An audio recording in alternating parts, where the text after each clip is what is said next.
Hello everyone, welcome to my channel. This is Colonel Kudas. My name is Taroch. You can call me Jacob if you cannot pronounce my name correctly. In this series, this is my first series in the English language. We have Persian courses and English courses. We have started them all.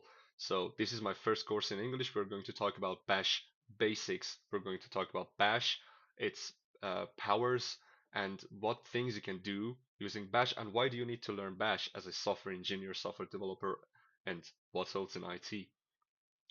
So let's talk about it. What is Bash? This is your Bash on Linux. You can see, let me increase the size.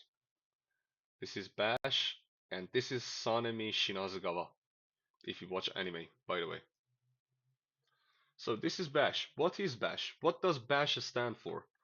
Bash stands for the Born Again Shell. And if you want, you can read about it on the internet. You can read about Mr. Bourne. Who was Bourne? Bourne is a man who created shell, who created the bash shell, actually. So bash is a command line uh, shell and scripting language for Unix-like systems and Linux-like systems. And for this course, you just need to know what Linux is, and that's all. And so we're going to talk about its bash because all the power of Linux is about its bash. If you don't know bash, so you don't know Linux. We're going to talk about bash elementary things, basics, and we're going to talk about more intermediate and advanced actually subjects throughout the course. So Bash is a command line shell and scripting language for Unix-like systems and Linux-like systems. Linux-like system, for example, I mean Debian, Red Hat. So we have also Debian-like and Red Hat-like. Debian-based, we say Debian-based and Red Hat-based. Debian-based like Ubuntu, Mint, and Red Hat-based like the RHEL, Red Hat Enterprise Linux, or CentOS, CentOS. Uh, so it's the default shell on most Linux distributions, like the ones I said, like Ubuntu. Now we're using Ubuntu. So the default shell on Ubuntu is Bash. Bash is the default shell on most Linux distributions out there. So Bash, what does Bash do? Bash actually allows us to interact with the kernel or interact with our OS, I mean. So what does it mean? Think of it like a brain. Think of your brain. Think and imagine like you could give commands to your brain. For example, you could give the command to your brain like sleep or wait or wake up or I don't know, eat, drink. Imagine you could give this command to your brain. What would your brain do if you give this command to it? For example, you say asleep. Sleep? No, sleep to your brain. So you will sleep. Your brain will accept to sleep if it understands what you mean. If your brain understands what sleep means and supports sleep, it will sleep. So this is actually the same with computers. Actually, this is the same with Linux and even Windows. On Windows, you can have your PowerShell or your CMD to type in commands and do things. For example, on Windows, you can do some sort of things that you can do here on Bash, but I think Bash is more powerful, and this series is about Bash. So, what can Bash do? What things can Bash do? Bash is powerful because it can automate tasks, it can control system operations, it can actually you can write the scripts using Bash. So let's talk about it one by one. So automate tasks, what does it mean? For example, you can uh, actually, for example, let me say an example. Imagine you have some sort of files. Imagine you have file 1, file 2, file 1, file 2, file 3, and you want to have backups of these three files. What would you do?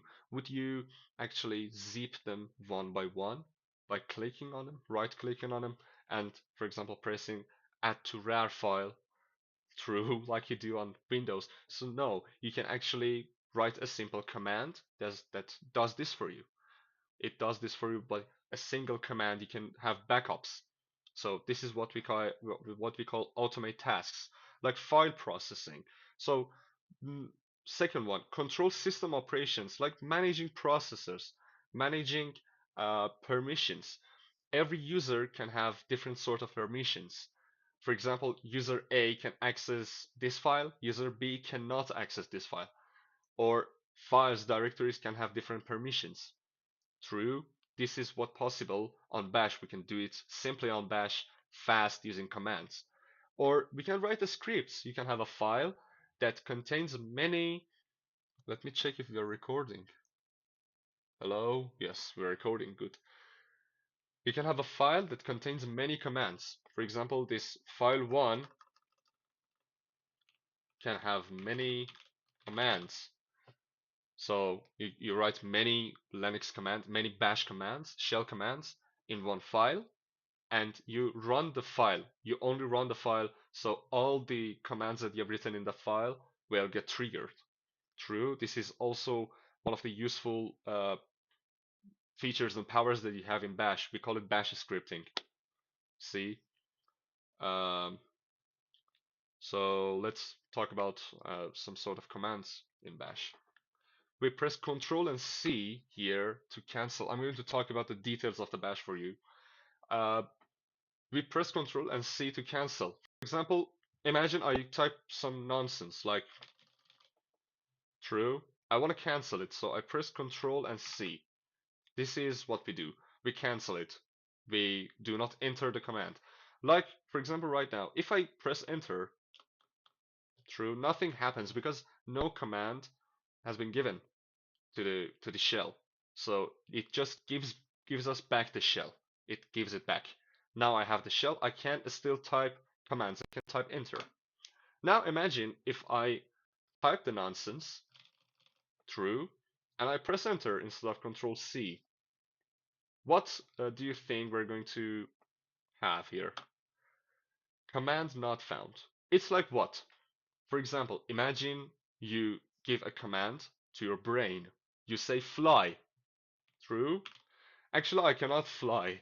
In two positions, I can fly. If I smoke something strongly, or what else? If I fly, I will break a hand, or I don't know.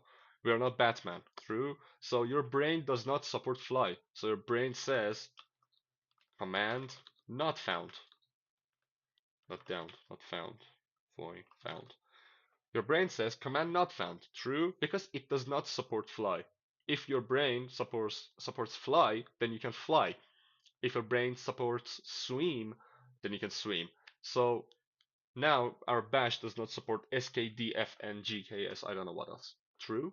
It's Control and C. So stop typing nonsense in your bash. We have sorts of commands. So what else? We can type your first command is going to be clear. Now I have typed many things in my shell, many nonsense. So I want to clear this up. I can type simply clear and I press enter. Then it's gone. Everything is gone. So let's actually press enter 2 times. Let's talk about another thing. Here, let's talk about the details here. Here we have the user, the name, the tilde here, which means home. We're going to be talking about it in a minute. And this is the S, if you pay attention. This is the S. What does it mean? The S, and pay attention, if I just write a sharp here, it means this is going to be a comment. This is a comment. If I just type nonsense and press enter, nothing happens. It's the same as Control C. It gives us the same ability. So let's type another sharp or DS or what else you will call it. Just don't call it a hashtag. It's not Instagram, it's Bash, by the way. So we have two types of user here. We have the dollar and we have the sharp itself. What does it mean? So the dollar means the standard user. True. And the sharp means sudo user or the root user. Mostly it's called the root user. What does that mean? In your command line, true, in your command line, in your shell, you have two different types of permissions.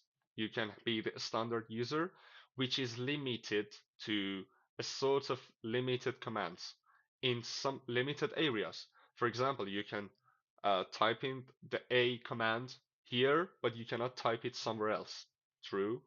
But if you are the root user or the sudo user, which has superpowers, you can do Super Mario things. You can do whatever you want. You can type in whatever you want, in I don't know, here, there, and it doesn't matter where you're typing uh, that command. If the command is dangerous, the Linux will not care, and it will run that command. So you have two sort of different permission levels here. The default permission you have is the standard user. Now you're a standard user and you can type things. For example, imagine I want to remove a file. If I want to remove a file, I can do uh, the remove in my current directory, but I cannot do it in the root directory, which we will talk about it in the future. So let's talk about some sort of commands and just finish this course, this video actually. Now I've talked about 11 minutes. Let's clear the screen and let's talk about some sort of commands which will be useful and everyone must know. These are the simple commands you must know. So the first command is ls. ls. Let's press enter. So here. What does ls do? If you see, you can see a.out, app.c, desktop, downloads, music, I don't know, time breaker, templates. ls just lists the current directory, lists the current directory you're in, or it lists the target directory. For example, in my current directory, I have these files and directories, and also I have an executive file, elf file, executive Linux file, which is in green. I have actually simple file. It's a text file. It's in white, and also another one. And I have blue things which are directories. Imagine I want to list my music directory. I can type in ls music. There's nothing in my music. I don't listen to music on my Linux. I listen to music on my phone. By the way, let's ls desktop. Okay, I'm in my desktop. I have three directories. I have bash scripting. I have ISO 8583, which is a protocol. I have Java language, which is another directory. True. And also, I can list directories relatively. Like what? For example, I can say ls desktop, and in desktop I have ISO, and I have these sort of files and directories in desktop ISO relatively. I have changelog md, I have constant go. This is a Go code. It's Golang. I have also directories like network padding, examples, errors, encoding, and what else? True. Here you can see I have these Go files. So this is ls. Another command. We can cat. Cat. What does cat do? Cat shows the content of files without needing to open them. This is great, what? This is great. For example, in my desktop ISO, I have go.sum or I have message.go. Let me show you how we can do it. We can cat desktop ISO message.go. True. Pressing enter. It shows the content of the file. And if we scroll up, we can see it shows the content of the file in the bash. This is what cat do, but we have better options. So the other command, we are going to work with these commands a lot in this series, so don't worry. So the third command is going to be less, or it's going to be more. How? we have the more command. More desktop ISO message go. The more command gives us the ability to open the file in an isolated area like this. So we can have it page by page. Look. And here it shows 49% of the content has gone, 52, 56. And in more, we have different abilities. And when actually we scroll down, we finish the content, it automatically jumps out. So if we want to jump out of the this area by actually ourselves, we can just press the Q on our keyboard. We can press Q and simply gives us back the terminal. So the better option is less. Less. It gives you more powers. You can search in it. Actually, more is powerful, but it was actually introduced to for CRT systems, CRT monitors. Less is a better option. It's new and it's younger. Actually, it gives you more power. So desktop ISO message go. Here we can scroll, and we have different options which we will be talking about in next videos. For example, slash. We can type MTI, enter. So here we said it says that MTI is here. It finds MTI here. True. Or here. It highlights MTI. You search for MTI. These are many abilities you have in less, which we will be talking about throughout the course. So look, here we press Q and we exit. And if you see, it does not show the content like more in the terminal, so it will not make it dirty. It will open it in a completely isolated session, and it will close the session when you press Q. So now you know 4 commands: ls, cat, less and more for reading files, ls for listing directories relatively, or automatically if you press ls, it will actually list the content of the current directory you're in. So the last command we're going to talk about is cd. cd is for changing directory. Clear. I cd, I ls first, and I cd into desktop. So now I'm in desktop. True. And in desktop, I have ISO. Now I'm in desktop ISO. And I press ls. Here I have the files. It's no more relative. Actually, if you can see, I'm in desktop ISO. I'm in this path, and I typed ls. So ls automatically shows me the content of the current working directory.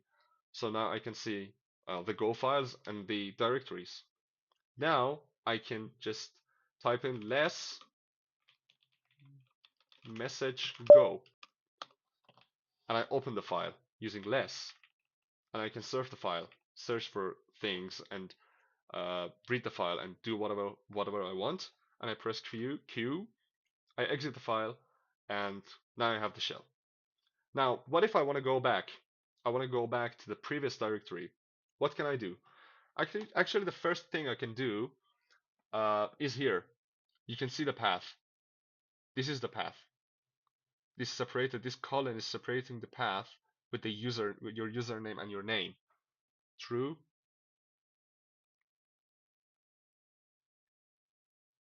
So you can type in cd tilde ISO. No, not ISO, sorry. So you're in your desktop. This is one of the things you can do. And the other thing is to just cd 2 dots. You go back one step. You go to the upper directory. True. And if you type it another time, this is what you will have. You will turn back to the directory you were in. So Uh, this is what you have learned in the series. You learned what is bash, why do we need to learn it, and you learned four commands or five commands. I mean, yes, you learned about ls, cat, less, more, and cd, and you learned how you can type in commands. And what if you type a command in a wrong way? What you will see an error. And I gave you some examples so you can handle it.